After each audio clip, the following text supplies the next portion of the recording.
मराठा आरक्षणापाठोपाठ आता राज्यामध्ये 2.5% असणाऱ्या गवळी समाजाला सुद्धा केंद्राच्या विविध योजनांमध्ये लाभ घेता यावा यासाठी केंद्राच्या सूचीमध्ये गवळी समाजाची नोंद व्हावी या मागणीसाठी सध्या गवळी समाज जो आहे तो एकवटलेला पाहायला मिळतो आहे।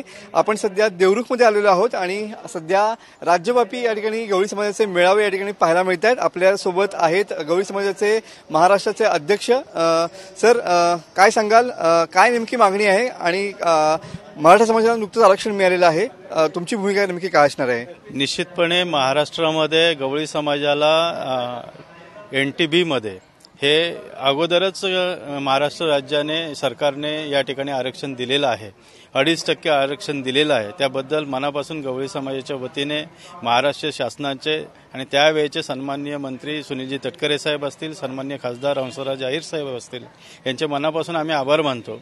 आणि हे मानत असताना आता आम्हाला केंद्रामध्ये 3ऱ्या सूचीमध्ये गवळी समाजाला आरक्षित मिळावं, जेणेकरून केंद्र सरकारच्या ज्या योजना आहेत ज्यांचा लाभ आहे तो या गवळी समाजाला मिळावा, यासाठी आमचा प्रामाणिक प्रयत्न आहे। आणि निश्चितपणे त्याच्यामध्ये राज्य सरकार त्याप्रमाणे प्रस्तावित करेल अशी आम्हाला आशा वाटते। बरोबर आहे सर, नेमका आजचा मेळाव्याचं काय महत्त्व आहे, काय सांगाल तुम्ही? आजचं महत्त्व म्हणजे आमचं ते आरक्षण आता या सूचीमध्ये केंद्रातून भेटला पाहिजे आणि आता महाराष्ट्रात आम्हाला कमीत कमी 2.5% आहे, तो काहीतरी फाईन वाढवावा, 3 तरी करावा।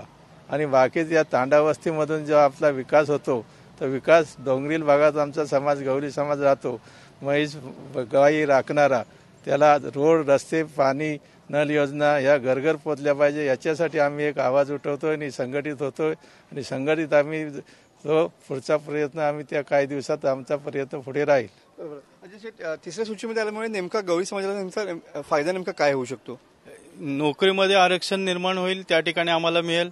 जे आमचे उच्च शिक्षित माझे बांधव आहेत, त्यांना भगिनी आहेत, त्यांना त्याचा लाभ होईल। शासनाच्या विविध तांडा योजनेच्या ज्या लाभ आहेत त्यामध्ये आपल्याला लाभ निश्चितपणे मिळेल। आणि केंद्र सरकारच्या विविध योजना ज्या राज्यस्तरावर राबवल्या जातात त्याचा लाभ या गवळी समाजाला होत नाही। आणि तो लाभ होण्यासाठी जरी आम्ही निवडणुकीला उभं राहिलो तरी सुद्धा आम्हाला OBC मधून निवडणूक लढवावी लागते। आणि ती निवडणूक जरी आम्हाला महाराष्ट्र राज्यामध्ये जरी NTB मध्ये आरक्षण मिळालं असलं तरी OBC मधून निवडणूक लढवावी लागते। आणि मग OBCचा कोटा जे त्या ह्याच्यामध्ये आमच्या समाजाला तेवढं प्राधान्य मिळत नाही आणि म्हणून NTB मधून आम्हाला आरक्षित करून निवडणूक सुद्धा या ठिकाणी NTBचा या ठिकाणी कोटा निर्माण करावा अशी आमची प्रामुख्याने मागणी आहे। नक्कीच हे होते गवळी समाजाचे महाराष्ट्राचे अध्यक्ष अजय शेठ बिलवटकर। कॅमेरामन समित गजनेसह मी मनोज लेले, TV9 मराठी, रत्नागिरी।